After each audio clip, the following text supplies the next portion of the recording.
औज़ुबिल्लाहिमिनश्शैतानिर्रजीम बिस्मिल्लाहिर्रहमानिर्रहीम अल्हम्दुलिल्लाहिल्लज़ी हदाना लिहाज़ा व मा कुन्ना लिनहतदिया लौला अन हदानल्लाह अस्सलातु वस्सलामु अला सय्यिदिल अंबियाइ वल मुरसलीन व अला आलिहि तय्यबीन ताहिरीनल मासूमीनल मुंतजबीनल मज़लूमीन व लानल्लाहि अला आदाइहिम व मुनकरे फ़ज़ाइलिहिम व मुसाइबिहिम अजमईन।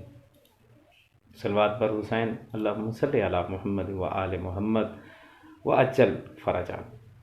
जी, सवाल जवाब के सेशन के लिए हाज़िर खिदमत हूँ।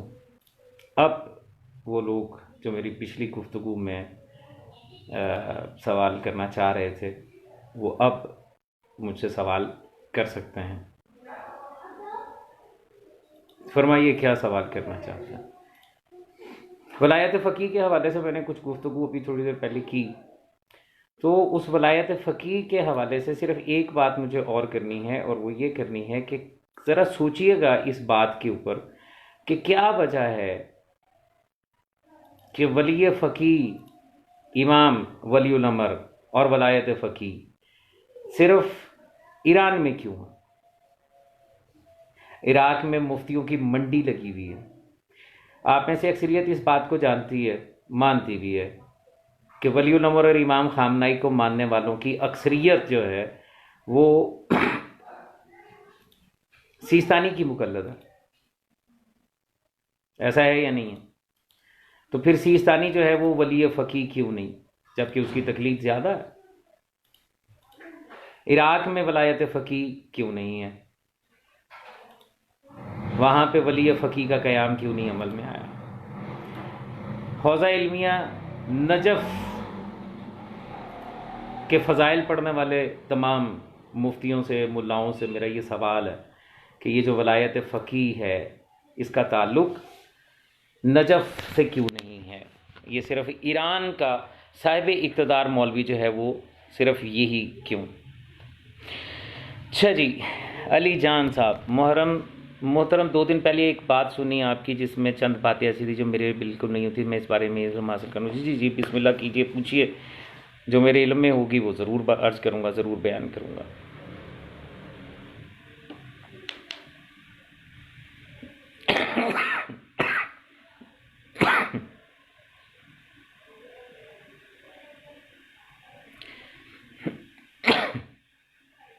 जी फरमाइए, सवाल कीजिए।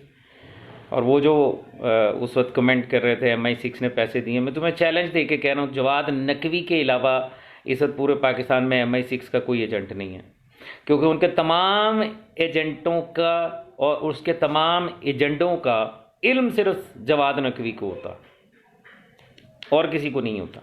तो अगर कोई MI6 का एजेंट पाकिस्तान में है तो वही है। अली जान साहब फरमा रहे हैं कि मोहतरम आपने कहा 12 मेहदी होंगे और इमाम के बाद 12 इमाम होंगे, 12 मेहदी। जी बिल्कुल, मैंने ऐसा कहा है, और इसका तज़किरा जो है वो बहारुल अनवार की जिल्द नंबर 12 जो उर्दू तर्जमे के साथ इसी इंटरनेट पे PDF फाइल में भी मौजूद है, मार्केट में छपी भी मौजूद है। उसके अंदर ये रवायत मौजूद है कि सरकार हुज्जत कायम सरकार बक़ियतुल्लाह आलमीन फ़िल आलमीन अजलल्लाहु ताला फ़रजहु शरीफ के बाद, उनकी शहादत के बाद 12 उनके बेटे जो हैं वो 12 मेहदी कहलाएंगे अलैहिस्सलातु वस्सलाम, 12 इमाम होंगे। ये बात मैंने अपने पास से नहीं कही, आप बहारुल अनवार में ये पढ़ सकते हैं। रिजत, ज़माना रजत उसमें जब तमाम आइमा मासूमीन अलैहिस्सलातु वस्सलाम सरकार अमीर कायनात से लेके और सरकार हुज्जत कायम तक अपना अपना दौरे हुकूमत पूरा कर चुके होंगे, तो तब जो हुकूमत है सरकार हुज्जत कायम की और उसके बाद उनके 12 बेटों की वो है, और ये रवायात से साबित है। बहरुल अनवार का हवाला मैंने दे दिया, आप जिल्द नंबर 12 में आप जाके देख सकते हैं। और कोई सवाल मेरे भाई? हैरत होती है उन लोगों के ऊपर जो अल्लाह के बनाए हुए निज़ाम वलायत मुतलिका कुलिया इलाहिया को छोड़कर मुफ्तियों के बनाए हुए निज़ाम वलायत फ़कीह के पीछे चल पड़े। हैरत है उन लोगों के ऊपर। बाबा सियासी निज़ाम है, सियासी रहने दो उसको। एक हुकूमती इंतज़ामी निज़ाम है, उसको हुकूमती इंतज़ामी निज़ाम रहने दो, उसको हमारा मज़हब और हमारा अकीदा और हमारे शियों का अकीदा बनाकर और उसको दुनिया के सामने क्यों प्रेजेंट करते हो? क्या तुम दुनिया को ये तासुर देना चाहते हो कि पूरी दुनिया में जहाँ कहीं भी शिया हैं, आज का उनका वलीउल अमर और इमाम जो है वो खामनाई है, और जो बस वो कहेगा वही ये लोग करने को तैयार होंगे? तो ये तुम्हारी गलत फहमी है। ये बात तो तुम्हारे ईरान में मौजूद मुफ्ती, दूसरे मुज्तहिद, वो तस्लीम नहीं करते। अली जान कह रहे हैं 12 इमाम होंगे मोहतरम, बाहर में सिर्फ 12 मेहदी का जिक्र है, इमाम नहीं।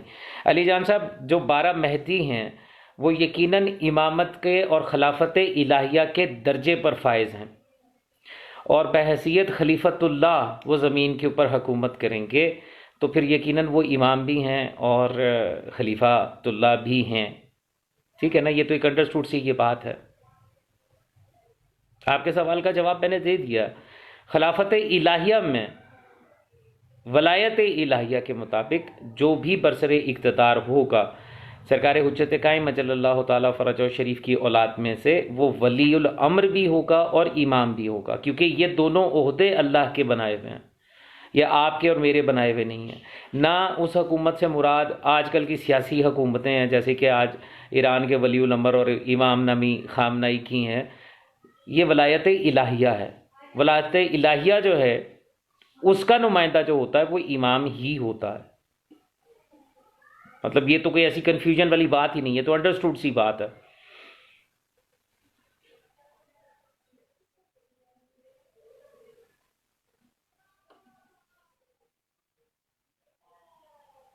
दो लफ्ज़ हमने उनको अपनी रूटीन की ज़िंदगी में ना अजीब बना दिया हुआ है, एक लफ्ज़ खलीफा और एक लफ्ज़ इमाम। इतना आम कर दिया हुआ है उसको कि ये दो जो होते हैं ये परवरदिगार ने बड़े ख़ास लोगों के लिए रखे, अपने नाइबीन के लिए, अपने खुलफा के लिए रखे। उनको खलीफातुल्लाह कहा गया, उनको खलीफा कहा गया, उनको इमाम कहा गया, उनको वली अम्र कहा गया। आज ये तीनों नाम जो हैं इनका मजाक बना दिया गया हुआ। जी, और कोई सवाल?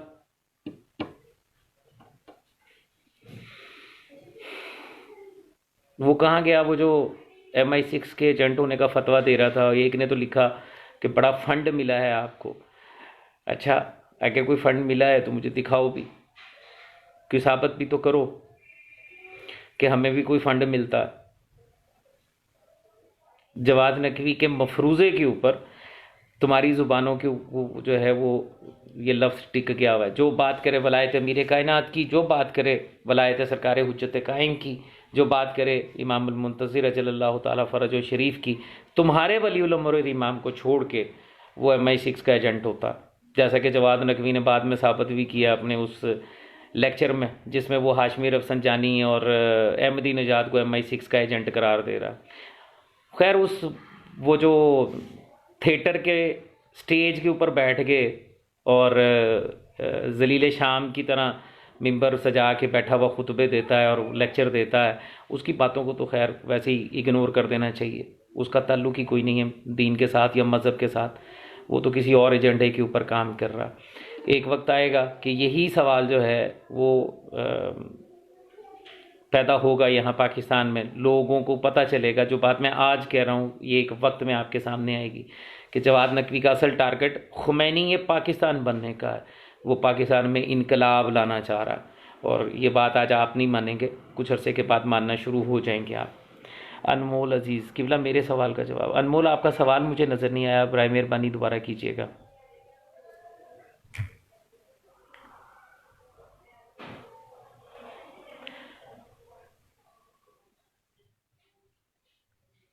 अपना सवाल दोबारा रिपीट कर दें, मुझे ऊपर आपका सवाल नज़र नहीं आ रहा। इस गुफ्तगू में सवाल किया करें जो सवाल जवाब के सेशन के साथ होती है।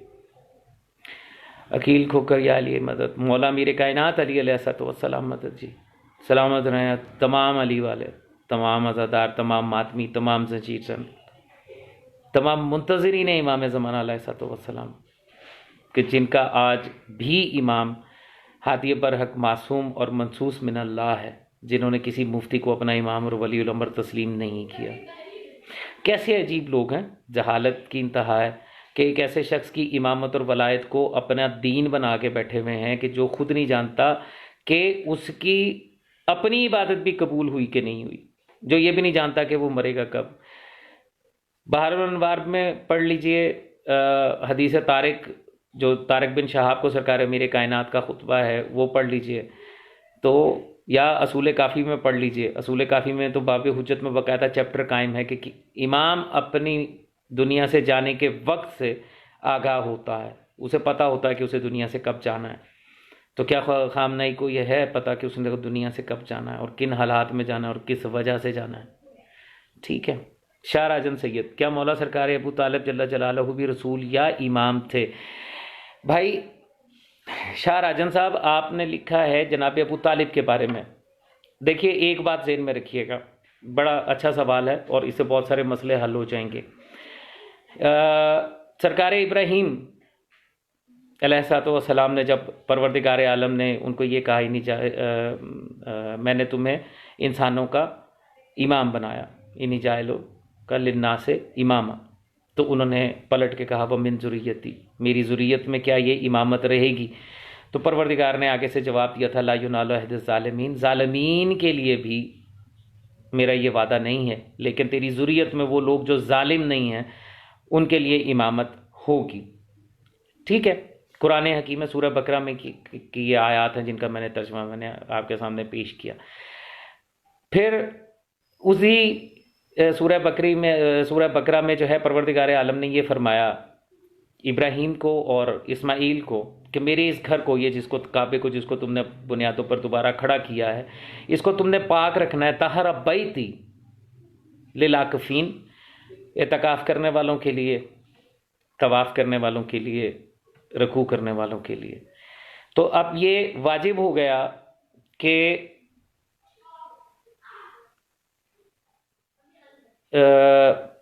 इब्राहीम की आल में दो चीज़ों की जो है वो बहरूए कुरान वाजिब हो गया।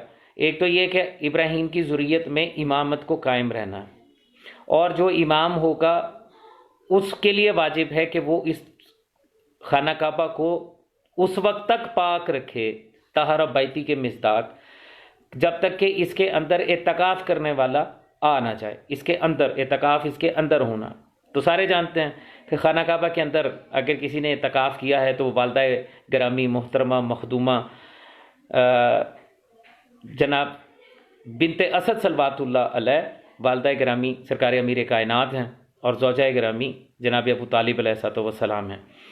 उन्होंने ही खाना काबा के अंदर एतकाफ़ किया, और एतकाफ़ भी इस हालात में किया कि खाना काबा की दीवार ने शक होकर उनको अपनी आगोश में लिया। तो फिर अब वाजिब ये हुआ कि इब्राहीम की ज़ुर्रियत में इमामत भी रहेगी और खाना काबा को पाक और साफ़ रखेगी। तो जनाब इब्राहीम के दो बेटे थे, जनाब इस्माइल और जनाब इसहाक की नस्ल जो है वो बनो जो हैं फ़लस्तीन वाली साइड है, बनी इसराइल वाले, वो उसकी तरफ चली, वहाँ पर उनकी नबूवत का सिलसिला चलता रहा। जबकि मक्का में जनाब इस्माइल की ज़ुर्रियत जो है वो चली, और जनाब रिसालत माब सल्लल्लाहु अलैहि वसल्लम के आबा व अजदाद का ताल्लुक़ जो है, जो बनु हाशिम कहलाते हैं, ये सारे के सारे उस ज़ुर्रियत में शामिल रहे। आप सिर्फ अबू तालिब की बात कर रहे हैं, जनाब अबू तालिब ही नहीं, जनाब हाशिम भी, जनाब कुसा भी, जनाब लुई भी, ये तमाम के तमाम जितने आबा व अजदाद सरकार रिसालत माब हैं, जिनके नसब सरकार रिसालत माब के साथ नस्बी सिलसिले में कायम हैं, ये सब के सब अपने वक्त के इमाम भी हैं, इंसानों के इमाम। क्योंकि परवरदिगार ने हज़रत इब्राहीम को कहा था इन्नी जायलों का लिन्ना से इमामा, मैंने तुझे इंसानों का इमाम बनाया। तो ये सब के सब इंसानों के इमाम भी हैं, और इनके ज़िम्मे ये भी था कि ये खाना काबा को पाक और साफ़ रखें। तो जनाब अबू तालिब अपने वक्त के इमाम भी हैं, इंसानों के इमाम भी हैं। बनु हाशिम की जो इज़्ज़त थी, जो कुरैश के लोग बनु हाशिम को तस्लीम करते थे, वो इसी वजह से करते थे कि वो जानते थे कि ये इमाम वक्त हैं। इमाम वक्त बलिहाज़ इंसानियत, इंसानों के इमाम जो हैं वो ये हैं। तो जनाब अबू तालिब जो हैं ये इंसानों के इमाम भी हैं। ठीक है। और इमाम के लिए कम अज़ कम इंसानों के इमाम के लिए कम अज़ कम जो दर्जा इल्म है वो सरकारी इमाम जाफ़र सादिक़ अलैहिस्सलाम के मुताबिक नबी के पास 10 दर्जे का इल्म होता है, रसूल के पास 20 दर्जे का इल्म होता है, उलिल अज़म पैगंबर के पास 30 दर्जे का इल्म होता है। तो कम अज़ कम नबूवत के मुताबिक, नबूवत के दर्जे के बराबर जो है इल्म, वो जनाब अबू तालिब के पास मौजूद है। यही वजह है कि सरकारी रिसालत माब के इलानी रिसालत से पहले लोग अपनी दुआओं की कबूलियत के लिए जनाब अबू तालिब के पास आया करते थे। ठीक है, उम्मीद है कि आपकी तसल्ली हो गई होगी। Nasreen Hussain, maybe you are wrong, they went to unite our उम्मा। Nasreen Hussain, I have told you in my previous discussion that being a political leader, being a leader of any militant group, Khamenei is doing very well. I duly and really appreciate him as a political leader, but I don't accept him as a religious leader or religious cleric. He is not a religious leader. He is not a Waliul Amr Muslimin. He is a political leader. Political leader. Being a political leader, if he is uniting the Muslim Ummah, that is appreciable. I do appreciate it. But on which cost? Isn't he putting our every belief on stake? Isn't he? My objection is just on the one thing, that Khamenei is a political leader, he is not a religious leader. We are not duty bound to accept whatever he said. No, not at all. In political ground, whatever he said, whatever he do, you are allowed to accept. But you are not allowed to accept him as a religious cleric. He is not Imam, he is not Waliul Amr. And for this, that he is uniting the Muslim Ummah, for that, if you think so, then you can accept him as a political leader. But in fact, I'm sorry to say, all over the world, the proxy war between Iran and between Saudi, between Khamenei and between Al Saud, is the main cause and the reason that we are facing all the problems in all over the world in Muslim country. That proxy war is damaging us. That proxy war is killing us. Khamenei is also responsible for that. If you think that he is uniting the Muslim Ummah, then you also have to think about it, and you also have to check about it, that he is also the cause of proxy war. In Pakistan, in India, and everywhere, we also have faced that proxy war, and we are facing the circumstances as well. Mind it. जवार जाकर सरेवाल, Northampton जाने वाले को MI6 क्यों कहा जाता है? भाईजान, फ़र्क ये है जाकर सरेवाल साहब कि अगर कोई जाकर जो है वो किसी मजलिस को पढ़ने के लिए नॉर्थहैम्पटन चला जाए, बरतानिया चला जाए मजलिस पढ़ने के लिए, तो वो MI6 का एजेंट है। सरगोते का मुसल्ली अगर आजकल वहाँ पे पाया जाता है तो वो MI6 का एजेंट नहीं है, वो दीन की तबलीग के लिए गया हुआ है, क्योंकि ये मुनाफिकीन के पास और क्या चाह रहा है।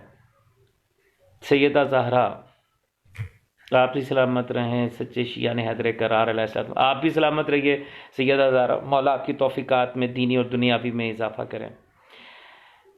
ज़ुहैर अली, तमाम उनमें से कुछ आप शाह साहब को इल्म और दलील से जवाब दें। बिल्कुल ठीक बात है ज़ुहैर अली, मैं तो यही कहता हूँ कि मेरे साथ दलील के साथ बात करो, बग़ैर दलील के बात का फ़ायदा कोई नहीं है।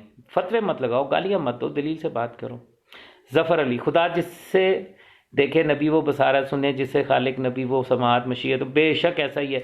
अच्छा, एक सवाल मैंने ऊपर देखा था, स्क्रॉल करते हुए पूछा गया था, देखिए सरकार रिसालत माब और जनाब अमीर कायनात एक नूर के दो टुकड़े हैं, और ये बात कोई मेरे जैसा या किसी मुफ्ती जैसे बंदे ने नहीं कही, खुद रिसालत माब सल्लल्लाहु अलैहि वसल्लम ने फरमाया कि अना वाली मिन नूर वाहिद, मैं और अली एक ही नूर के दो टुकड़ा।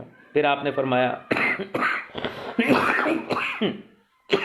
लहमों का लहमी, दमों का दमी, ए अली आपका खून मेरा खून, आपका गोश्त मेरा खून गोश्त की तरह है।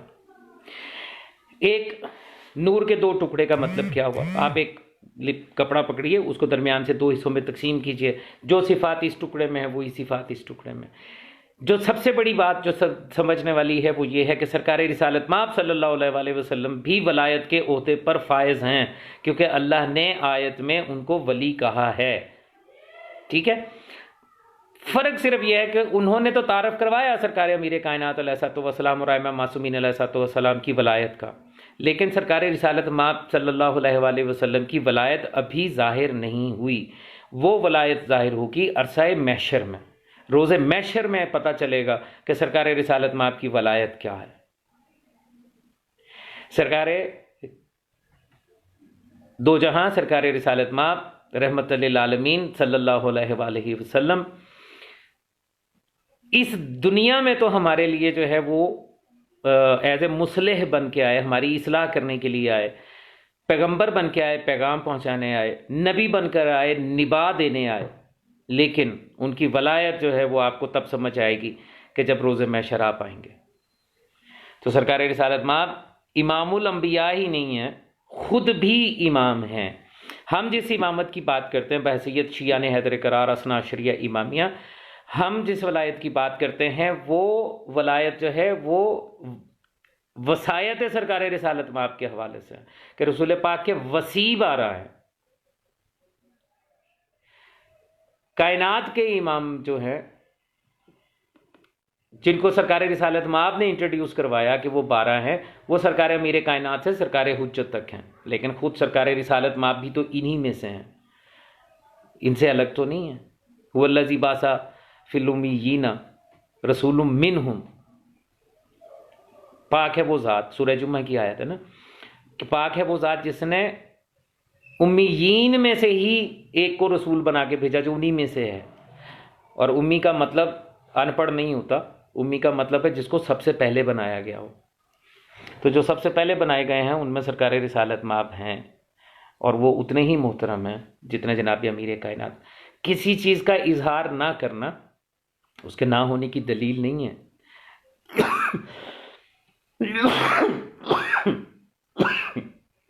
अगर सरकारी अमीर कायनात अलैहिस्सलाम ने सूरज को पलटा के दिखाया है तो जनाब रिसालत माब ने चांद के 2 टुकड़े करके बताए हैं कि जिस आसमान तक अली इब्न अबी तालिब अलैहिस्सलाम की रसाई है वहाँ मुझ मोहम्मद की रसाई भी है। ठीक है, तो वलायत और इमामत बराबर की है, इनमें फ़र्क करना शिर्क है, इनमें कोई फ़र्क नहीं है। अव्वलुना मोहम्मद, आखिरुना मोहम्मद, औसतुना मोहम्मद, कुल्लुना मोहम्मद, सबके सब यही हैं। अच्छा जी, आगे है अली रज़ा संधू। भाईजान, इमाम अली को ऐनुल्ला उज़नुल्ला कहने पर कुछ एतराज़ करते हैं, वो क्यों? अच्छा, ये एतराज़ वो करते हैं कि जो जिनके लिए कुरान हकीम में परवरदिगार आलम ने ये आयत रखी, सुम्मुन बुकमुन उम्युन फ़हुम ला यरजिऊन, ये गूंगे बहरे और अंधे हैं। ठीक है, और इसके अलावा सूरह यासीन में जिनका तारुफ इब्तदाई आयात में कर दिया, इन्ना जलना फ़ी अनाक़िहिम अग़लालन फ़हिया इलल अज़क़ान फ़हुम मुक़महून, तो उनकी तो यहाँ गर्दनों तक जो है वो तोक पड़ा हुआ है, उनकी समझ में आने वाला नहीं है। इमाम सिर्फ जनाब अमीर कायनात ही ऐनुल्ला और वजहुल्ला और लिसानुल्ला और हुसनुल्ला और नफ्सुल्ला नहीं है। हर इमाम, सरकारी इमाम हसन से लेकर सरकार हुज्जत कायम तक, हर ज़माने का इमाम जो है वो ऐनुल्ला भी होता है, वजहुल्ला भी होता है, लिसानुल्ला भी होता है। सरकार अमीर कायनात के हवाले से हम इसलिए ये बात करते हैं कि सबसे पहले इस हवाले से जिसको मुतारफ़ करवाया गया वो जनाब अमीर कायनात है, और उनकी वलायत के तसलसल का नाम सरकार इमाम हसन से लेकर सरकार हुज्जत कायम अजलल्लाहु ताला फ़रजहु शरीफ तक है। अगर हर ज़माने का इमाम अपने वक्त का वजहुल्ला नहीं है तो मखलूक अल्लाह को नहीं पहचान सकेगी, उज़नुल्ला नहीं है तो मखलूक की सदा नहीं सुनी जा सकेगी, ऐनुल्ला नहीं है तो मखलूक की निगरानी जो है वो नहीं हो सकेगी, नफ्सुल्ला नहीं है तो वो जो कुरान हकीम में परवरदिगार ने ये कहा वह यहज़रुकुम लिन्नफ्स से, वो अपने नफ्स के ज़रिए तुम्हें डराता है, तो फिर इस आयत का मिस्दाक कोई नहीं रहेगा।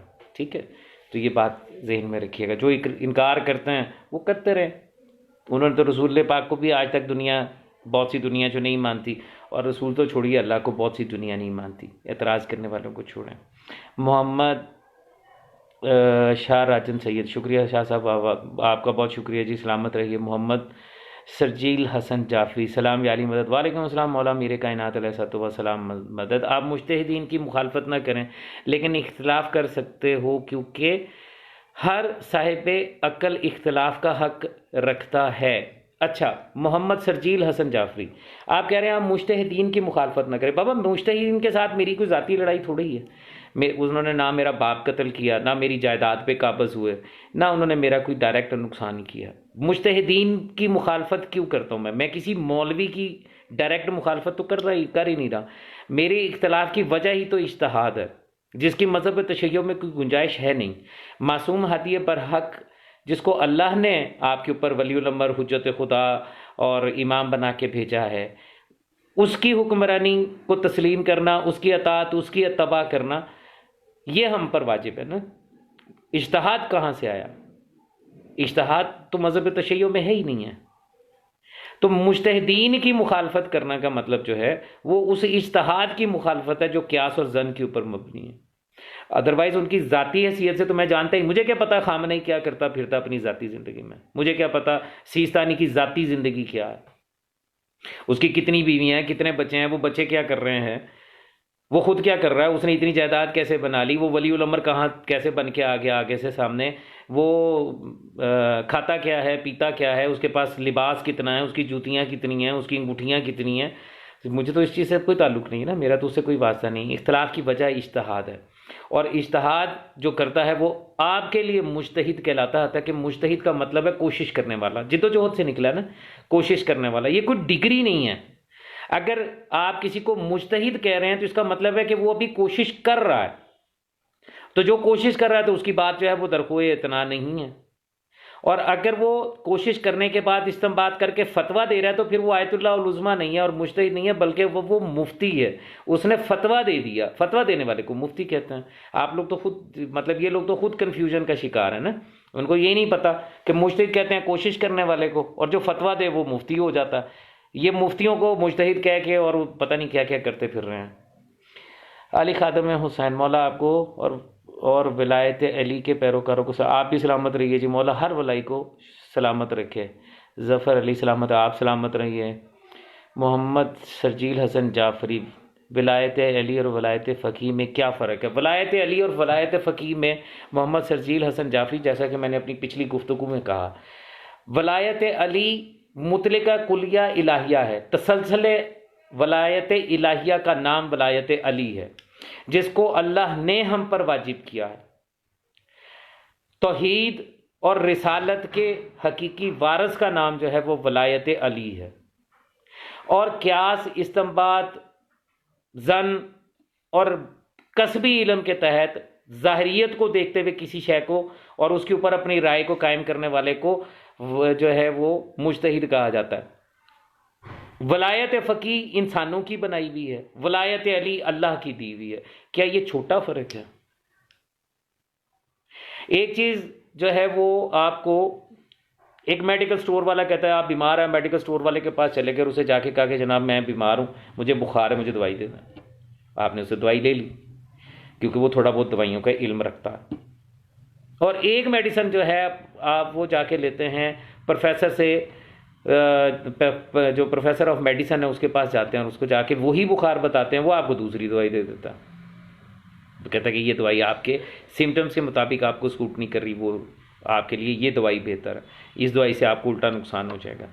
तो अब हो क्या रहा है, वो जो प्रोफेसर ऑफ मेडिसिन का ओहदा है, मिसाल के तौर पे जिसको मैंने प्रोफेसर ऑफ मेडिसिन कहा, ये वो है कि जिसको वलायत अली कहा जाता है। अल्लाह ने जिसकी वलायत को करार दिया गया। आप सारे मेडिकल स्टोरों से दवाइयाँ खरीद रहे हैं, आप मुज्तहिदीन के पास जाके समझते हैं कि ये जो फतवा दे रहे हैं यही दीन है और यही सारा कुछ है, जबकि ये ऐसा नहीं है। वो मेडिकल स्टोर है, उसने दवाइयों का चूँकि कारोबार है उसका, तो उसको कई दवाइयों का पता लग गया है। बुखार में ये दवाई डॉक्टर लिख के देते हैं, खांसी में ये देते हैं, पेट दर्द में ये होता है, आप उसी के ऊपर राज़ी हुए हैं। वलायत अली वलायत इलाहिया है, और वो हक है जिसके बारे में आपसे कब्र से लेकर हशर तक और जन्नत के दरवाजे तक सवाल होना। वलायत फ़कीह का सवाल कहाँ होगा? कब्र में होगा, हशर में होगा। या जन्नत के दरवाजे पे होगा? कहाँ होगा? जिस चीज़ का ताल्लुक इस दुनिया में ही ख़त्म हो जाना, आपका मुज्तहिद आपकी कब्र में आके आपकी जगह जवाब देने को तैयार नहीं है। आप अपनी कब्र में लेट के आपके जो वारिस हैं वो तलकीन पढ़ते हुए ये कहने को तैयार नहीं कि याद रख तू सारी ज़िंदगी फ़लाँ मुज्तहिद का मुकल्लद रहा था। अभी जब आएंगे फरिश्ते तो वो तुझसे पूछें तो कह देना मैं सीस्तानी का मुकल्लद था, या खामनाई का मुकल्लद था, या बशीर नजवी का, या मुकाररम शराजी का मुकल्लद था। तलकीन तक में आपको वो नहीं बता रहे, तो आपको उस वलायत फ़की और वलायत अली में फ़र्क समझ में नहीं आया। ये जवाद नकवी का मुनाफिकाना प्रोपेगेंडा है कि वलायत अली के तसलसल का नाम वलायत फ़की है। उसने तो आज का हुसैन बना दिया। 14 में जो दूसरा नहीं है, एक ही हुसैन है, इस मुल्ला ने उसको आज का हुसैन बना दिया। किस कदर जुल्म है। क्या ये तौहीन अहले बैत नहीं है? किसी शख्स को आज का हुसैन करार देना। अगर आज का हुसैन करार देते हो तो फिर आज की करबला दिखाओ कौन सी है, आज का यजीद बताओ कौन सा है। जो तुम्हारे मुफादात से टकराए, जो तुम्हारी बातों को इनकार करे, वो आज का यजीद हो जाएगा। तुम्हारी हुकूमत को तस्लीम ना करने वाला, तुम्हारे निज़ाम वलायत फ़की को ना मानने वाला, वो यजीद हो जाएगा। तो अगर ऐसा यजीद है तो तुम्हारे अपने ईरान के अंदर तुम्हारे बहुत सारे मुज्तहिद ऐसे हैं कि जो यजीद बने बैठे हैं। गलत है। आज का हुसैन कोई नहीं है सिवाय सरकार हुज्जत कायम अजल्लल्लाहु ताला फरजो शरीफ के, जो हकीकी वक्त के हुसैन भी हैं, जो वारिस हुसैन भी हैं, और कोई आज का हुसैन नहीं है। इन्हीं बातों के खिलाफ तो हम लोग उठ के खड़े हुए हैं, इन्हीं बातों के खिलाफ तो हमने आवाज़ उठाई है। साजिद अली खोसा जी, हुसैन आप भी सलामत रहें जी।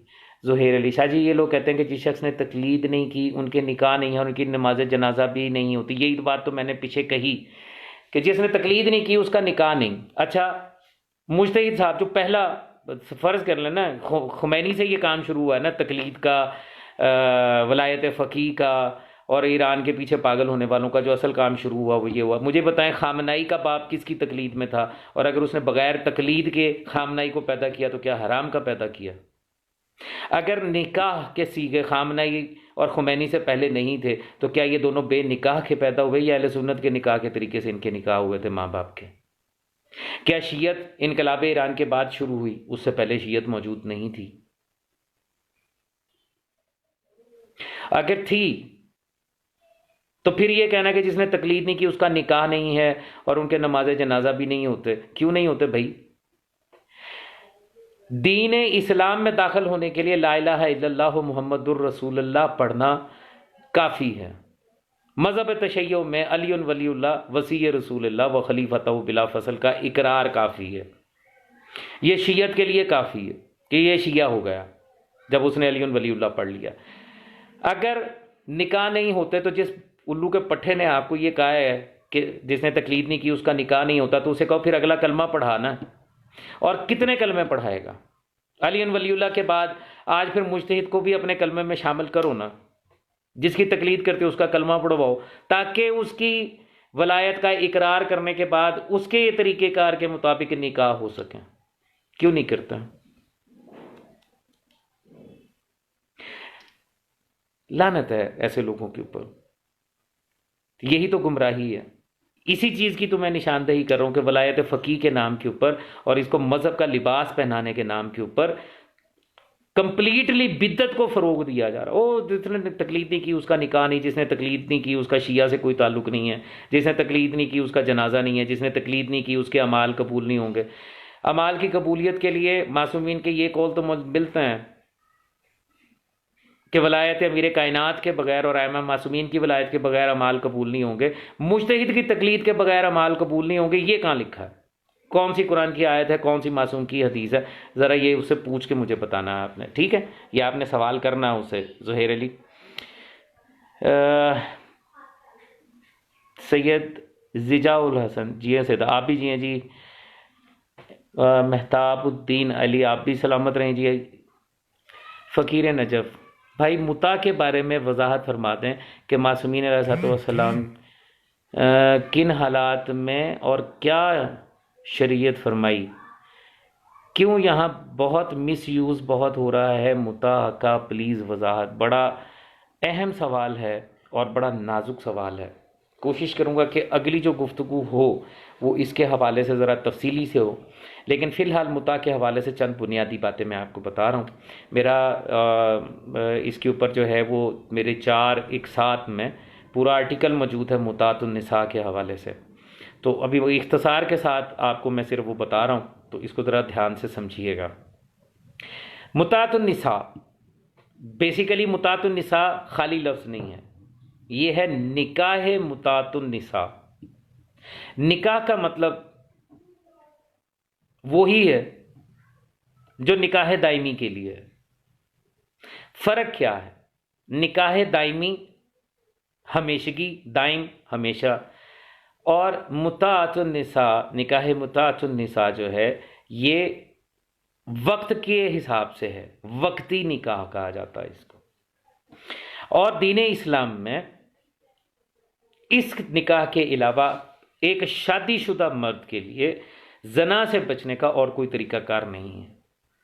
सरकार रिसालत माब सल्लल्लाहु अलैहि वसल्लम के दौर में बामुताबिक कुरान हकीम की आयत ये जो निकाह मुतातुन निसा है इसका आगाज़ हुआ, और जिन हालात में हुआ जो रवायात आम तौर पर बयान की जाती हैं कि असहाब रसूल सल्लल्लाहु अलैहि वसल्लम वो रसूल पाक के साथ जहाद के लिए निकले, वक्त ज़्यादा गुजर गया, 5-6 माह हो गए, घरों को नहीं आ सके, तो तब उन्होंने ये बात कही कि क्या हम अपने आप को नामर्द कर लें।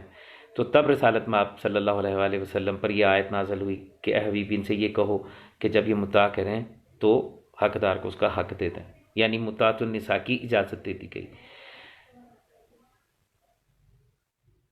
ये निकाह उन लोगों के लिए है जो शादीशुदा हैं। पहली बात ज़हन में रखिएगा, ये जो उनके लिए है जो शादीशुदा हैं, अपने घर से दूर हैं, अपनी ज़ौजा से जो है वो हक़ ज़ौजियत अदा नहीं कर सकते, किसी गैर मुल्क में हैं, और निकाह दायमी करने की इस्तात नहीं रखते किसी भी वजह से, तो वो उनके लिए निकाह मुता है।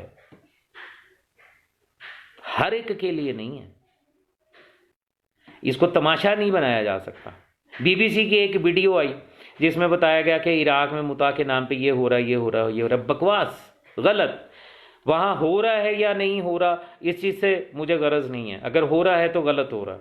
लेकिन जिस चीज़ को बयान करके निकाह मुता तो निसा के ऊपर जो हरफ उठाया गया है वो गलत है। निकाह मुता इस चीज़ का नाम नहीं है कि आप उसको याशी बना लें। एक शादीशुदा मर्द जो है, जो अपने घर में है, जो रोज़ अपने घर वापस आ जाता है अपनी बीवी के पास, या 2-4 दिन, 10 दिन, 15 दिन, 1 महीना, जितना उसमें ज़ब्त है उस ज़ब्त के मुताबिक वो वापस अपने घर में आ जाता है, तो उसके लिए वाजिब है कि अपनी अहलिया के साथ हक़ ज़ौजियत अदा करे। उसके लिए निकाह मुता नहीं है। 4 शादियां हैं, निकाह मुता उसके लिए नहीं है। वो निकाह दायमी एक और कर सकता है जिसकी शरीयत नहीं जा सकती, लेकिन निकाह मुता नहीं करेगा वो, क्योंकि उसकी बीवी घर में मौजूद है, और बिलखसूस कि उस बीवी में कोई मसला भी नहीं है, हक़ ज़ौजियत अदा करने में कोई शरई मसला हायल नहीं है। तो ऐसा शख्स जो है वो मुता तो निसा नहीं कर सकता, किसी भी सूरत नहीं कर सकता।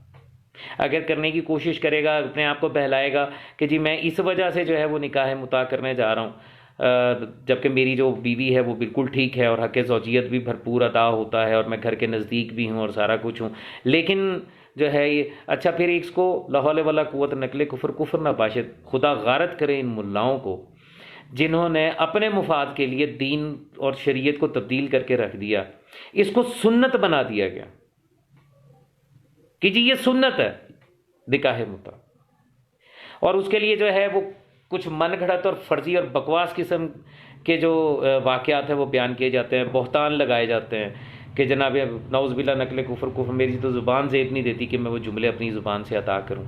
सरकार मेरे कायनात पर बहतान लगाया जाता कि जी वो मुता जो है वो ये करते थे और वो करते थे और ऐसा होता था और वैसा होता था। गलत है, बकवास है, झूठ है सब।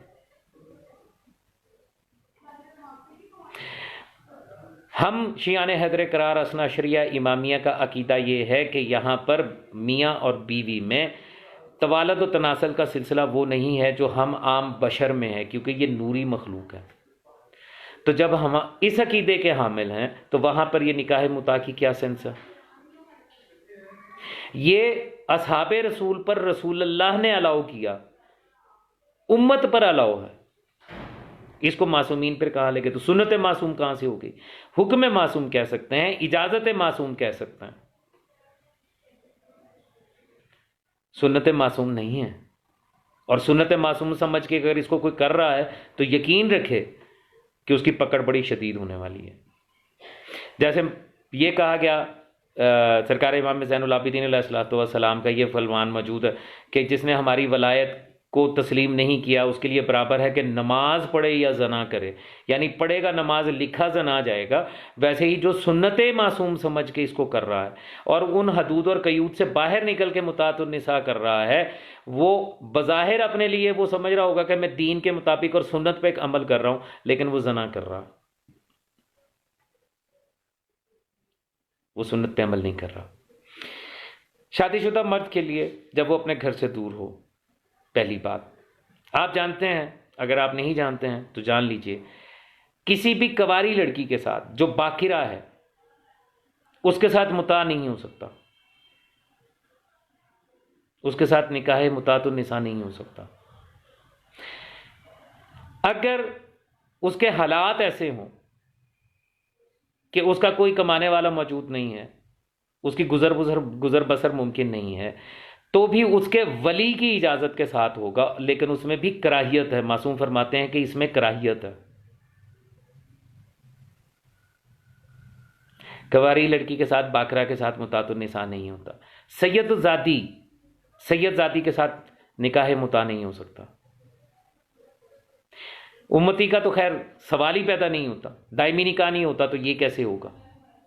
उम्मती का लफ्ज़ मतलब जो गैर सैयद हैं, ये हमारे पंजाब में एक रूटीन है लफ्ज़ उम्मती बोलना, इसलिए अक्सर उम्मती बोल जाता हूँ। तो जब मैं लफ्ज़ उम्मती बोलूँ तो उससे मुराद गैर सैयद है। गैर सैयद जो है वो तो सैयद जाती से दायमी निकाह नहीं कर सकता, मुता कहाँ से करेगा? फिर शराइत रखी जाती हैं। निकाह मुता की जो है वो मुख्तलिफ इकसाम है। एक किस्म ये है कि एक शख्स अपने वतन से बाहर चला गया कुछ अरसे के लिए, अब वहाँ पर उसके जो ज़रूरियात ज़िंदगी रोज़मर्रा के काम हैं वो करने वाला कोई नहीं है, तो वो निकाह मुतातुन निसा करेगा। और उसमें वो अगर ये शर्त रख देती है, खातून रख देती है या मर्द रख देता है कि हमारे दरमियान फ़िज़िकल रिलेशन नहीं होगा, बल्कि मेरी ज़रूरियात का ख्याल तू रखेगी, खाना बना देगी, कपड़े वगैरह धो देगी, या इस तरह के दूसरे जो काम हैं वो कर सकती है, तो ये भी निकाह मुतातुन निसा है। अगर दोनों की रग़बत हो तो वो उसमें हक़ ज़ौजियत अदा करने का सिलसिला भी रख सकते हैं। फिर एक शख्स से निकाह मुतातुन निसा हुआ, मुद्दत तय हुई, उसके लिए उसका हक महर तय हुआ। हक महर आप अदा करने के बाद, मुद्दत ख़त्म होने के बाद उस औरत पर इद्दत वाजिब है। एक शख्स से निकाह मुता से निकलने के बाद, मुद्दत ख़त्म होने के बाद उसे इद्दत पूरी करनी है, वैसे ही पूरी करनी है जैसे कि निकाह दायमी में पूरी की जाती है। ये नहीं है कि 1 घंटे का निकाह इसके साथ और दूसरे घंटे में दूसरे के साथ, सुबह इसके साथ तो शाम को उसके साथ, आज इसके साथ तो कल को उसके साथ। ये कौन सा निकाह मुता है? ये कौन सी शरीयत है? किस मासूम ने इसकी इजाजत दी है? असूल काफ़ी में जिल्द नंबर 1 किताब अकल व चहल, उसमें एक बाब कायम हुआ, बिद्दत राय और कयास। सरकार अमीर कायनात का एक खुतबा मौजूद है। जैसे नहजुल बलागा का खुतबा नंबर 18 है, वैसे ही असूल काफ़ी में ये खुतबा सरकार अमीर कायनात अलैहिस्सलाम उसमें फरमाते हैं, इन मुफ्तियों ने हलाल फरूज को हराम कर दिया और हराम फरूज को हलाल कर दिया। बताइए आज तक किस मुफ्ती ने ये आपको फतवा दिया है कि बहन के साथ, माँ के साथ, फूफी के साथ, खाला के साथ निकाह जायज़ है? किसने कहा? है कोई फतवा आज तक आपकी नज़र से गुजरा? नहीं है। तो फिर वो कौन सी हराम फरूज हैं जिनको हलाल कर दिया गया? क्योंकि मासूम का कौल तो गलत नहीं हो सकता, उसका मिस्दाक डेफिनेटली मौजूद है।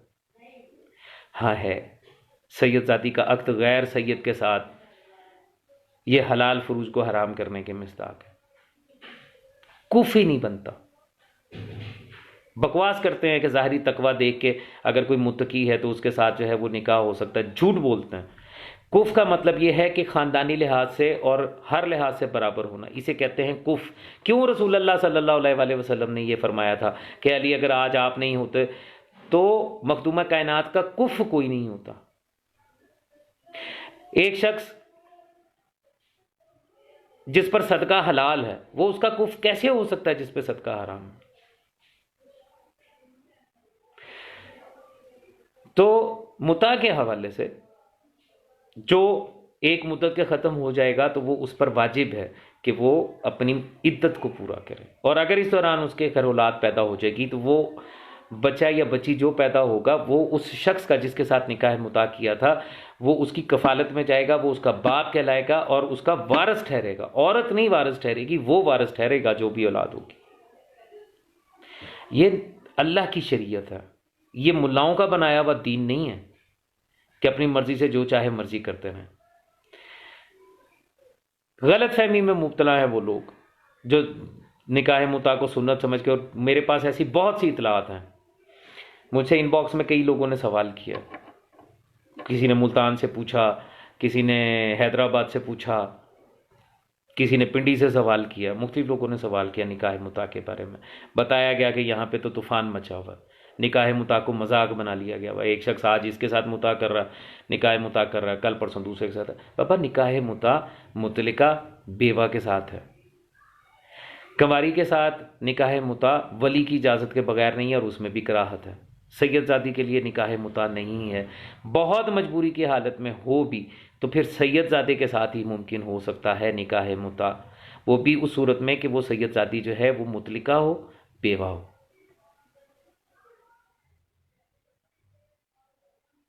ये तमाशा नहीं है, ठीक है। तो फ़कीर नजफ़ आपके सवाल का कुछ हद तक मैंने जवाब दे दिया, बाकी इंशाल्लाह इसके ऊपर डिटेल से पूरा एक लेक्चर रखेंगे, फिर इसके ऊपर बात होगी।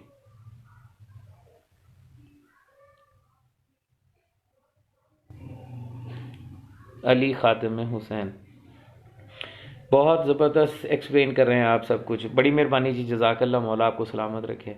आमिर रज़ा फराइची अली मदद, मौला मीर कायनात अलैहिस्सलाम मदद। Nasreen Hussain, ittehad is the process of finding Allah's love from the Quran and the Hadith using specific methods, but Ayatollah Sistani or any other Mujtahid do not force you to follow them. This is not the question, Nasreen Hussain, that they force you to follow them. This is not the question.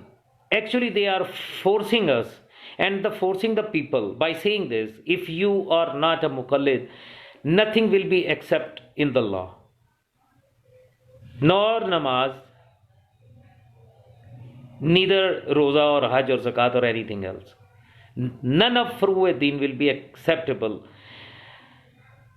if you are not a mukallaf. Now please tell me, what is the forcing people? What is the definition of that? If you are saying people, if you are not a mukallaf, nothing is acceptable in the law, isn't it the good example and the clean and bold example of forcing the people? Yes, you are right. Sistani is not saying that do accept my taqleed. Khamenei is not saying that do accept my taqleed. But the question is, they are forcing the people to become a muqallid. You have to. Second, now give me a. Now I have a question for you, Nasreen Hussain. I have a special question for you. Taqleed, you have to go for the taqleed according to your school of thought, Asuli school of thought. You have to go for the taqleed for the person who is who has a greater ilm than any other else, right? So that's why you go for the taqleed. You accept the taqleed just for the one reason: they knows better than us. And if so, then give me the name of the person of mujtahid or the marja who is the best and who has the greater ilm than any other mujtahid. Name the person. If Sistani is the imam and waliul amr of yours, then he's supposed to be to bear a greater ilm than any other marja or any other mujtahid? And if so, then why you people are accepting the taqleed of any other mujtahid?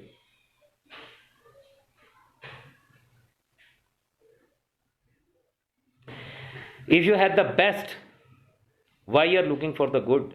Why you are following the good one? Why not the best one? This is the question for you, Nasreen Hussain. Salman Ali नाई sir जी, बहुत शुक्रिया जनाब। हिजाब फातिमा सलामत रहें भाई, आप भी सलामत रहिए।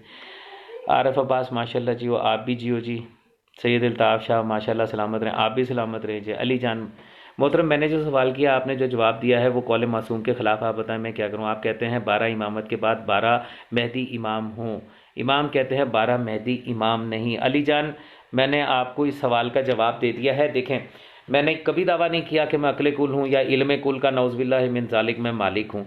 अगर मेरे भी ये कोताही है और आप समझ रहे हैं कि ये मैं गलत समझा हूँ और जो बात आप कहना चाह रहे हैं उसके लिए आपके पास दलील मौजूद है, तो आप यकीनन उस हवाले से मेरे सामने वो दलील रख सकते हैं। मैंने अर्ज़ किया कि जब निज़ाम वलायत इलाहिया के तहत कोई इमाम या वली उल अमर बनता है तो वो हुकूमत इलाहिया का नुमाइंदा बनकर आता। सरकार हुज्जत कायम अजल्लल्लाहु ताला फ़रज शरीफ के बाद किसी दुनियावी ज़ालम जाबर खाती इंसान की हुक्मरानी नहीं है। वो हुक्मरानी खिलाफत इलाहिया का है, जिसका कुरान में तज़किरा करके अल्लाह ने ये कहा कि तब रूए ज़मीन के ऊपर जो है वो सवाए दीन इस्लाम के और कोई दीन नहीं होगा। तो दीन इस्लाम के मुताबिक दीन इस्लाम में अल्लाह का नुमाइंदा जो वहाँ पे हुकूमत करेगा, क्या वो वक्त का इमाम और अल्लाह का खलीफा नहीं होगा?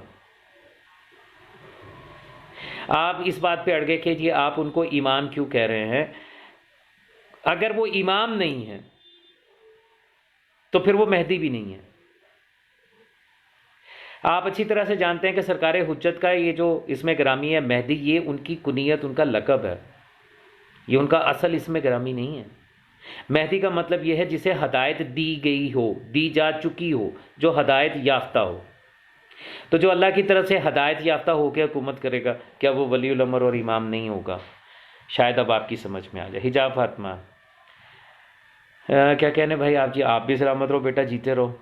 मखदूम सैयद सकलैन मूसवी, या अली मदद जी, मौला मीर कायनात अलैहिस्सलाम मदद, प्लीज़ मुझे ये बता दें कि मौला अली ने गदीर के मौके पर ये क्यों नहीं कहा कि रब्बे काबा की कसम मैं कामयाब हो गया, शहादत के वक्त क्यों कहा?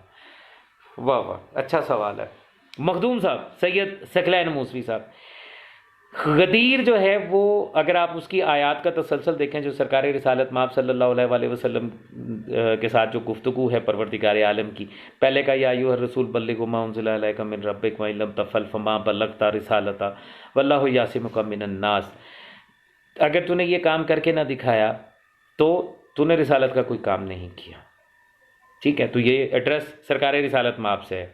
फिर जब ये मुकम्मल हो गया तो परवरदिगार आलम की तरफ से जो आयत नाजिल हुई, अल-यौमा अकमलतु लकुम दीनकुम व अतममतु अलैकुम निअमती व रज़ीतु लकुम इस्लामुद्दीन, दीन मुकम्मल हो गया, नेमत तमाम हो गई और तुम्हारे इस दीन से अल्लाह राज़ी हो गया। तो यहाँ पर अगर फुज़्तु व रब्बल काबा कहना है तो यहाँ पे सरकार रिसालत माब सल्लल्लाहु अलैहि वसल्लम को कहना है कि जिनकी रिसालत को ख़तरा है। याली सरकार को तो ये कहने की ज़रूरत ही नहीं है कि मैं रब्बे काबा की कसम कामयाब हो गए। याली सरकार का तो काम इसके बाद शुरू हुआ है। वो तो सरकार रिसालत में आपके बाद सल्लल्लाहु अलैहि वसल्लम के दुनिया से पर्दा करने के बाद जो काम शुरू हुआ है वो याली सरकार का। सरकार रिसालत में आपकी ज़िंदगी में ऐलान गदीर के मौके के ऊपर जब ये आयत नाज़िल हुई थी कि आज दीन मुकम्मल हो गया, नेमत तमाम होगी, तो ये तो रसूल पाक को कहना चाहिए सजदा शुक्र में जाके, फुज़्तु व रब्बुल काबा, रब्बे काबा की कसम मैं कामयाब हो गया।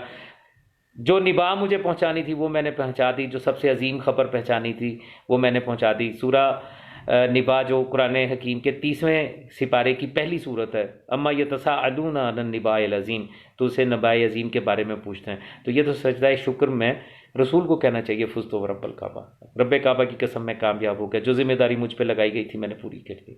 यारी सरकार का वहाँ कहना नहीं बनता। ठीक है, नमाज की हालत में जरब लगने पर यारी सरकार का यह फरमाना, फुस्तो व रब्बुल काबा, रब्बे काबा की कसम में कामयाब हो गया। इसकी बहुत सारी जहतें हैं, इसका कोई एक सबब नहीं है।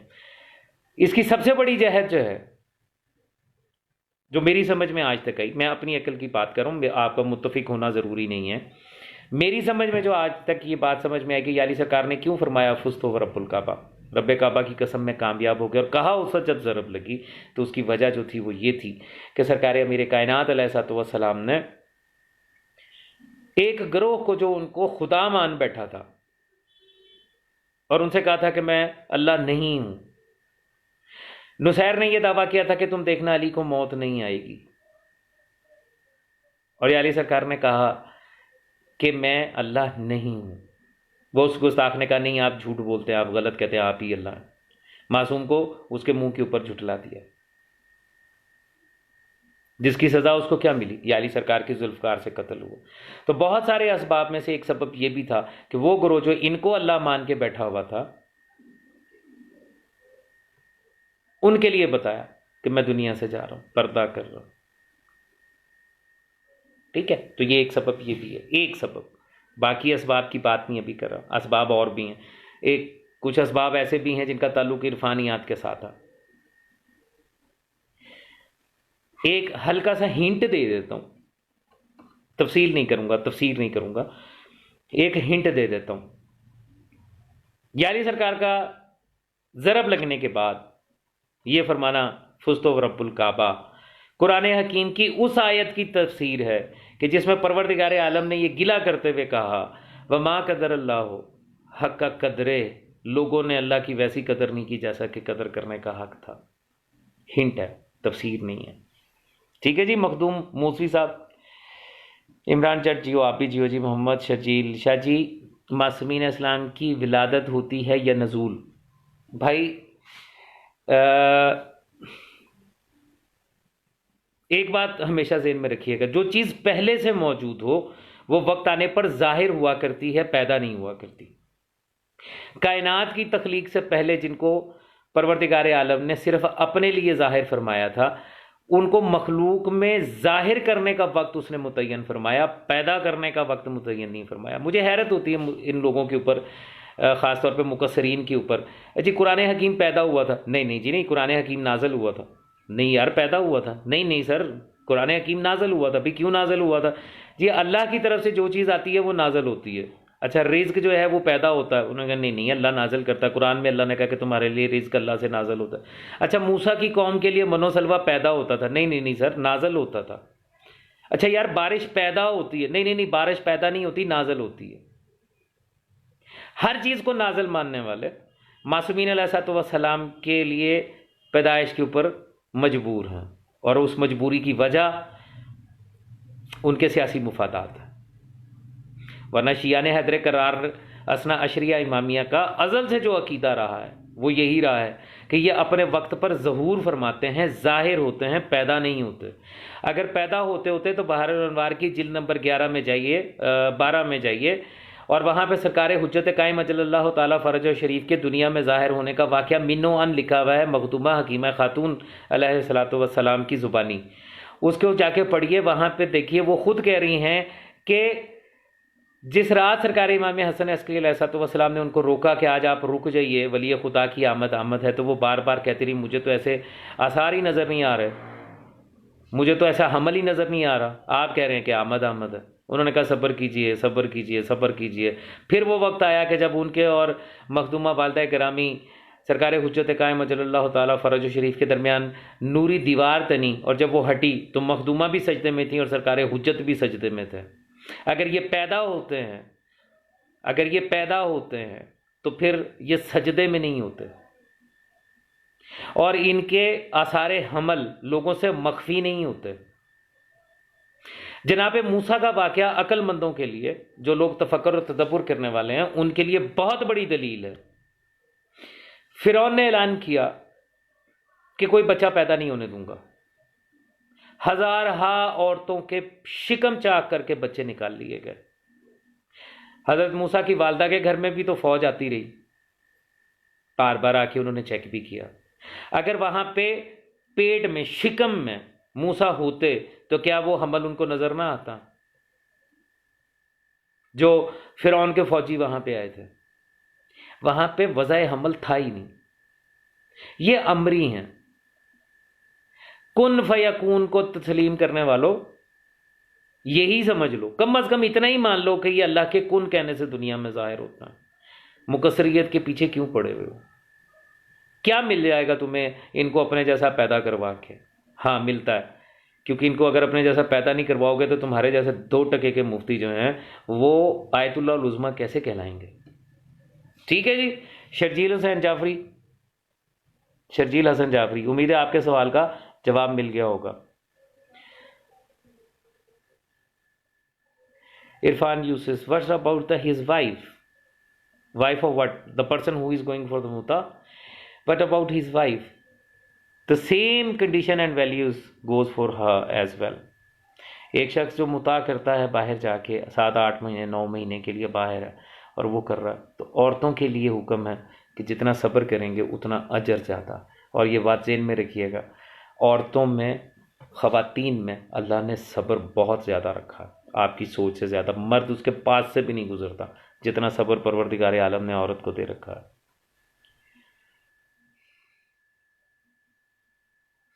आपके अगले सवाल और जवाब की नशीस किस दिन और किस टाइम होगी?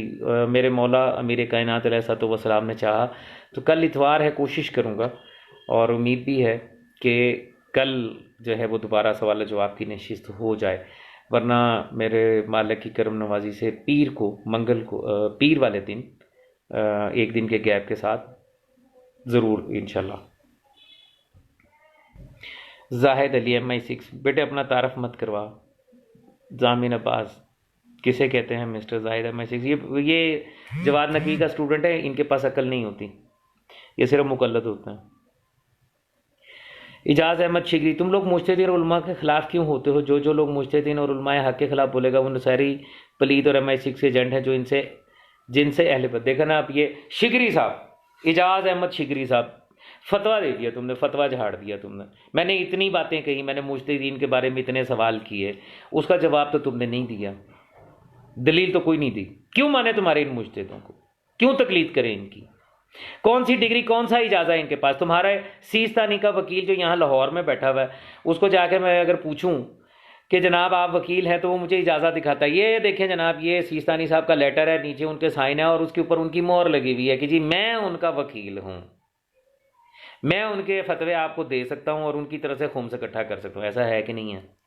तो ये जो 2 टके का मुफ्ती है, जो 2 टके का मुज्तहिद है, ये 2 टके का मुल्ला जो है, जो सारी ज़िंदगी सदका ज़कात, खुम्स खैरात, कुर्बानी खाने, चंदा फितराना पर पलता रहा है, ये खुद को नाइब इमाम कह रहा है, नाइब इमाम ज़माना अलैहिस्सलाम कह रहा है, तो दिखाए ना, दिखाए कोई इजाज़त। जो सरकार हुज्जत कायम अजल्लल्लाहु ताला फ़रजो शरीफ की आखिरी तौक़ी है, उसमें उन्होंने अपने आखिरी सफ़ीर वकील को भी ये कह दिया आज के बाद अपना नायब किसी को मुकर्रर ना करना। उन्होंने तो नियाबत को काट के रख दिया, उनका तो नायब था ही कोई नहीं। इमाम मासूम का नायब गैर मासूम होता ही नहीं है, वकील हो सकता है, सफ़ीर हो सकता है, और वो सफ़ीर था। और समरी को यही तो कह के तौक़ी लिख के भेजी कि आज के बाद किसी को अपना नायब मुकर्रर ना करना।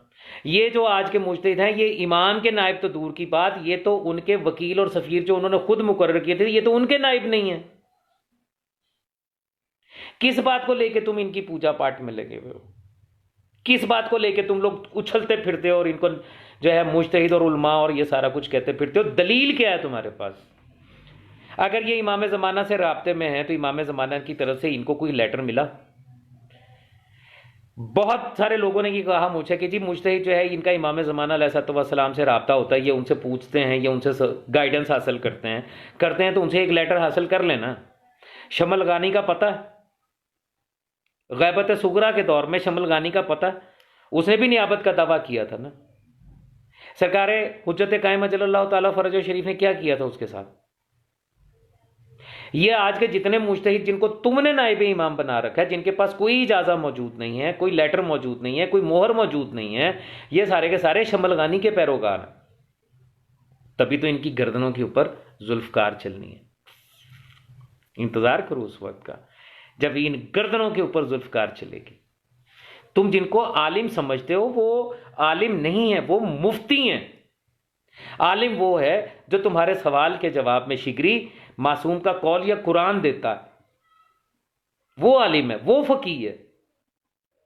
और यहां पे जो आलिम मैं कह रहा हूं, ये भी आलम वो उस हवाले से कह रहा हूं जो मासूम से इल्म हासिल कर रहा है, वरना मासूम के कौल के मुताबिक तो आलम सिर्फ मासूम है, बाकी तो सारे तालिब इल्म है। रसूल पाक की हदीस है, बड़ी मशहूर हदीस है, इल्म हासिल करो गोद से गोर तक, यानी मां की गोद से लेके कब्र तक जो है मुसलसल इल्म हासिल करो। क्या इस हदीस का इतलाक तुम्हारे खामनाई पे नहीं है? और अगर उसके ऊपर है तो फिर वो आलम कैसे हुआ? वो तो तालिब इल्म हुआ। अगर इसका इतलाक तुम्हारे सीस्तानी पे है तो फिर वो आलम कैसे हुआ? वो तो तालिब इल्म हुआ। और यही इमाम ने फरमाया था कि इंसानों के 3 गिरोह हैं, आलिम, तालिब इल्म और खसो खाशाक, कूड़ा करकट, झाड़ जनकार। आलम वो हैं जो मासूम हैं, उनके मानने वाले, सरकार ने फरमाया हमारे मानने वाले हमारे शिया तालिब इल्म है, सारी जिंदगी इल्म हासिल करते हैं, तालिब इल्म में रहते हैं, आलम होने का दावा नहीं करते। और जो हमारे मुखालिफ हैं वो कूड़ा क्रिकेट हैं, झाड़ झनकार हैं, गंद है। तो ये तो गंद है जिनको तुम आलम बना के बैठे हुए। इनको तो तालिब इल्मी का दावा करना चाहिए, आलम कैसे बन गए ये तुम? मेरी इन बातों को भी जवाब तुम्हारे पास नहीं है, गालियां देने की इजाजत है, 2 गालियां।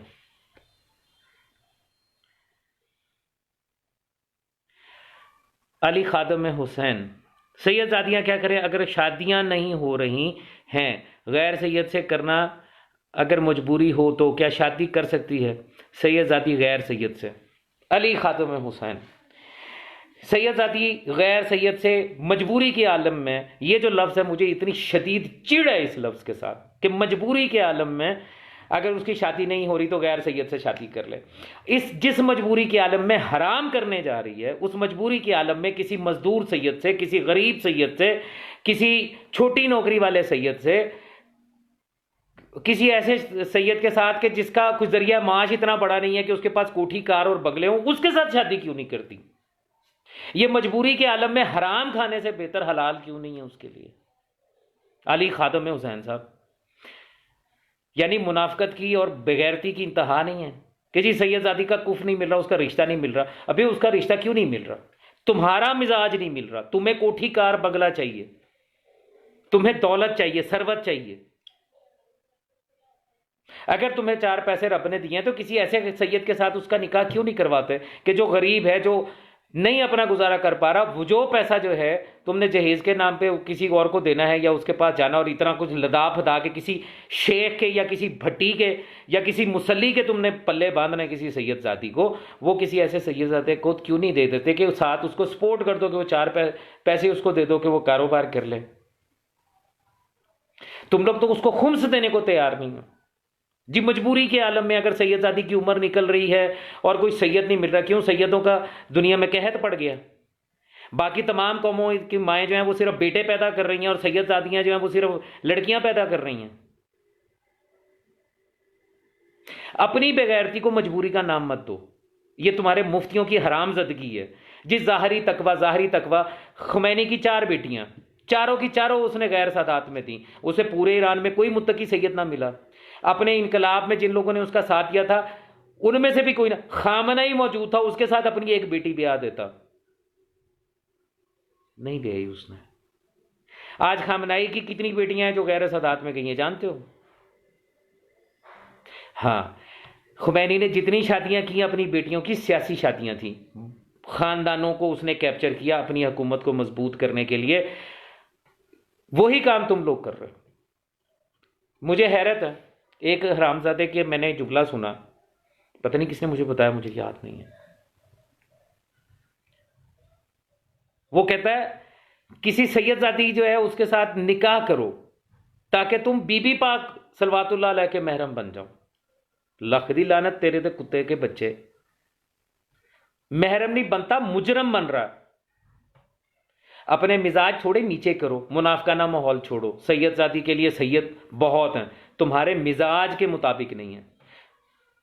क्योंकि सादात के ऊपर खुशहाली का दौर कभी भी नहीं आया, 1400 साल में नहीं आया। गरीबुल वतन रहे हैं, कत्ल होते रहे हैं, अपने आप को छुपा के तकैये के आलम में ज़िंदगी गुजारते रहे हैं। जनाब ईसा बिन जैद का वाक़या तुमने सुना नहीं है? ईसा बिन जैद जिन्होंने सारी ज़िंदगी, जैद शहीद के बेटे इमाम ज़ैनुल आबिदीन की नस्ल, जिन्होंने सारी ज़िंदगी सक्का बन के जो है वो गुजार दी। सड़कों के ऊपर मश के साथ पानी जो है वो छिड़कते होते थे और लोगों के घरों में पानी पहुंचाते होते थे। क्यों उन्होंने अपनी बेटी की मौत की दुआ की थी? सादात के ऊपर कभी इतना ऐसा वक्त नहीं आया कि सिर्फ सादात सारे के सारे अमीर और कबीर हों। तुम्हें मजबूरी के आलम में अगर शादी करनी है कि जी सैयदजादी का अब गुजारा नहीं हो रहा और उसकी शादी लाजमन है, तो किसी मुसल्ली से ब्याह शादी करने, किसी मरासी, किसी डूम से शादी करने की बजाय किसी ये चिट्टे पकड़ वाले खबीसुन नस्ल मुल्ला से शादी करने की बजाय उसको किसी गरीब सैयद के साथ ब्याह दो। बल्कि जो सादात में से हैं, जो सैयदजादे हैं, मैं उनसे भी ये दरख्वास्त करूँगा और उनकी बीवियों से दरख्वास्त करूँगा, चाहे मुझे पता कि शायद मेरी इस बात के ऊपर बड़ी मुखालफत हो, मैं उनकी बीवियों से दरख्वास्त करूँगा कि सैयदजादों और उनकी जो अहलियाँ हैं, बीवी पाक के मुजर मत बनो। अपने शौहरों को इस बात की इजाज़त दे दो, अगर कोई ऐसा मौका आता है कि कोई सैयदजादी जो है उसका कुफ नहीं मिल रहा और उसकी उम्र गुजरती जा रही है और वो किसी हराम की तरफ जा रही है, गैर सैयद की तरफ जा रही है शादी करने के लिए, तो अपने शौहर तक को इजाज़त दे दो कि वो उसके साथ दूसरा निकाह कर ले, जिसकी शरीयत ने इजाज़त दे रखी। जुल्म मत करो। ये बकवास है कि उसकी सैयदजादी की उम्र गुजर रही है तो वो कर रहे हैं। किसी मजदूर सैयद के साथ भी शादी हो सकती है, ज़रूरी नहीं है कोठियाँ कर रहे हों।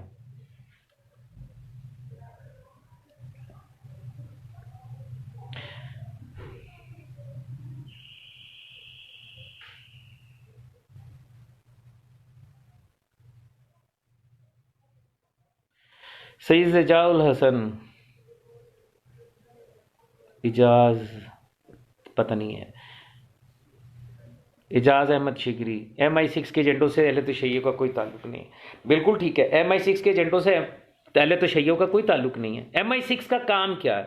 MI6 को शीयत को बर्बाद करने के लिए करना क्या चाहिए? फिक्री बात है, मंतकी बात है। शीयत को ख़त्म करने के लिए, शीयों में नाइतफाकी डालने के लिए, इनको तोड़ने के लिए करना क्या चाहिए? असूली बात, सोचने की बात, मंतकी बात करने जा रहा हूँ। एजाज अहमद शिगरी, मेरी इस बात का जवाब लेके आना। MI6 अगर काम कर रही है शीयत को तोड़ने के लिए, तो उसे करना ये चाहिए कि ये तमाम शिया जो शुरू से वलायत अमीर कायनात और आइमा मासूमीन के ऊपर कायम थे और 12वें के अलावा 13वें किसी को इमाम नहीं मानते थे, इनके अंदर नया इमाम घुसा दो। ये जो वलायत हक्का, वलायत इलाहिया के मानने वाले, इनमें नई वलायत घुसा दो। ये जो सिर्फ अपने आप को मासूम और कुरान का बामुताबिक फरमाने रसूल पाक सल्लल्लाहु अलैहि वसल्लम इन्नी तारिकुम फ़ीकुम सकलैन किताब अल्लाह व इतरत अहले बैत, कुरान और अहले बैत के साथ मुतमस्सक हैं, इनके दरमियान मुजतहिद घुसा दो। उसका रिजल्ट क्या होगा? सीस्तानी का मुकल्लद जो है वो बशीर नजफी को गालियां निकालेगा। 2 हिस्से हो गया। बशीर नजफी का मुकल्लद जो है वो खामनाई को कुछ नहीं समझेगा। 3 हिस्से हो गए। तो MI6 को करना तो यही चाहिए, तो वो कर रही है। तो अब बता MI6 का एजेंट कौन है? इजाज अहमद शिगरी है तेरे पास मेरे इस सवाल का जवाब?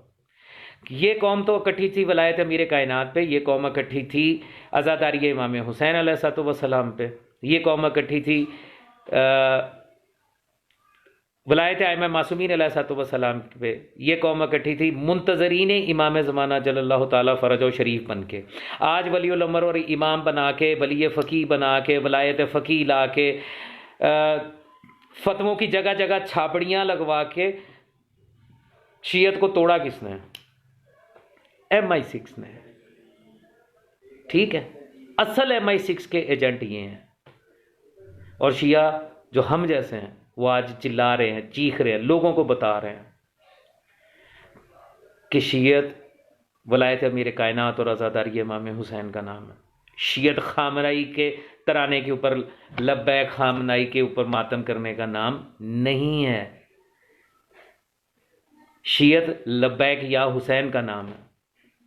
लब्बैक या हुसैन कहने वाले शिया हैं, लब्बैक खामनाई कहने वाले खामनाई के शिया हैं। समझ आई जाज अहमद शिगरी उर्फ MI6 के टाउट?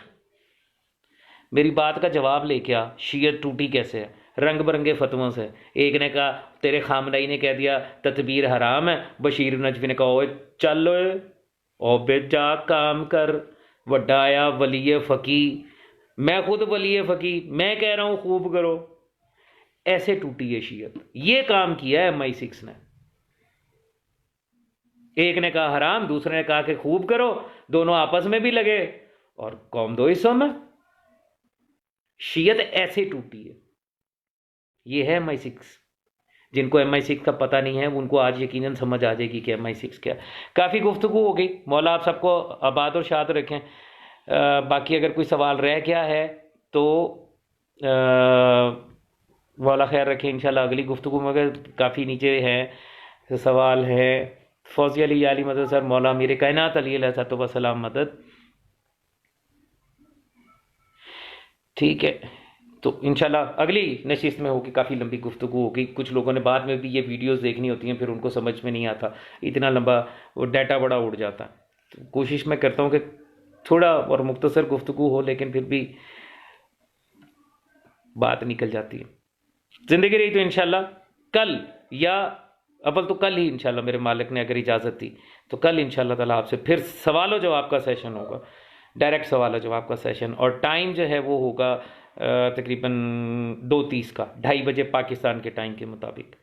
इंशाल्लाह मौला ने ज़िंदगी तो रही तो कल आपसे फिर बात होगी। तब तक के लिए आप सब हकीकी शिया ने हैदर करार असना अशरिया इमामिया, मुंतजरीन इमाम ज़माना, आज़ादारान इमाम हुसैन अलैहिस्सलाम, मातमियान जंजीर जन, आप सबको या अली अलैहिस्सलाम मदद व और जिनका इमाम किसी गैर मुल्क का बशिंदा है और वहाँ का सुप्रीम लीडर है, उनके लिए मेरे पास सलामती की दुआ नहीं है। I am sorry. मासूम के दुश्मन के लिए सलामती की दुआ मैं नहीं कर सकता। Get lost. या अली मदद जी।